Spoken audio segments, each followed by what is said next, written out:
taken my eye off the ball. I had become very gentle, very relativistic in my approach to other people's opinions and behaviors. I was easygoing, is what I'm trying to say.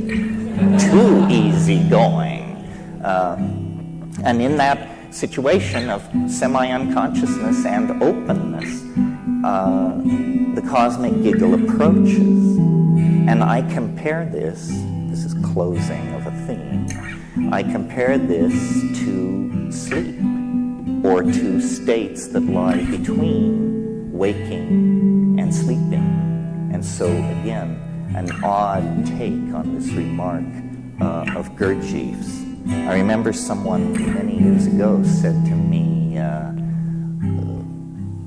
they evoked the symbol of the yin and the yang, the two tears folded against each other within a circle.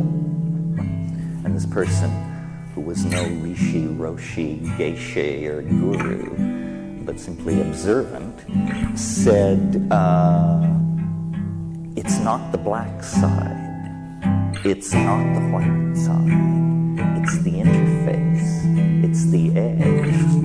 And I found, by observing sleep, some of you may recall the motto in Athanasius Kircher's Amphiatrium Sapientium that's chiseled over the alchemist's doorway. I can't do it in Latin, but it says, while sleeping, watch. While sleeping, watch. And I've noticed that while going to sleep, there is a barrier, a place in the process of going to sleep that is like a mercurial edge. It's a river, it's a zone of hypnagogia. You often pass through it post-orgasm. It's a place of drifting amoeboid colored after-image lights, and then true hallucination of images, strange, transcendental, or transpersonal images. Well, so then, so far in the context of pursuing this extended metaphor about sleep, I've talked basically, essentially about the individual's relationship to the concept, the fact. But there's also a social or a political, a species-wide implication. It occurs to me that at any given moment, because of the way the planet is as a thing, some considerable percentage of human beings are asleep, always, and many are awake. And so if the world soul is made of the collective consciousness of human beings, then it is never entirely awake. It is never entirely asleep. It exists in it exists in some kind of indeterminate zone. And this to me is the clue to understanding something that is personally fascinating to me, and it revolves around why people believe such weird things, and why, either as a consequence of the approach of the millennium or the breakdown of traditional values or the density of electromagnetic radiation, or for some reason, a balkanization of epistemology is taking place. And what I mean by that is there is no longer a commonality of understanding. I mean, for some people, quantum physics provides the answers. Their next-door neighbor may look to the channeling of archangels with equal fervor. I mean, if this is not a balkanization of epistemology, I don't know what it is.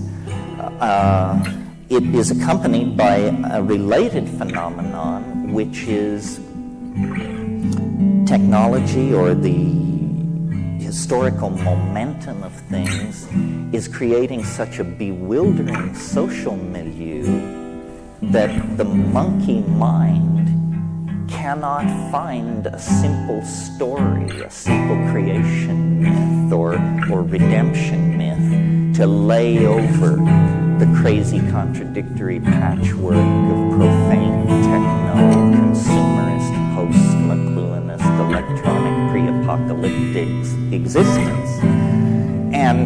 And so into that dimension of anxiety created by this inability to parse reality rushes a bewildering variety of squirrely notions, epistemological cartoons, if you will, and conspiracy theory, in my humble opinion. I'm somewhat immune to paranoia, so those of you who aren't, gaze in wonder. Conspiracy theory is a kind of epistemological cartoon about reality.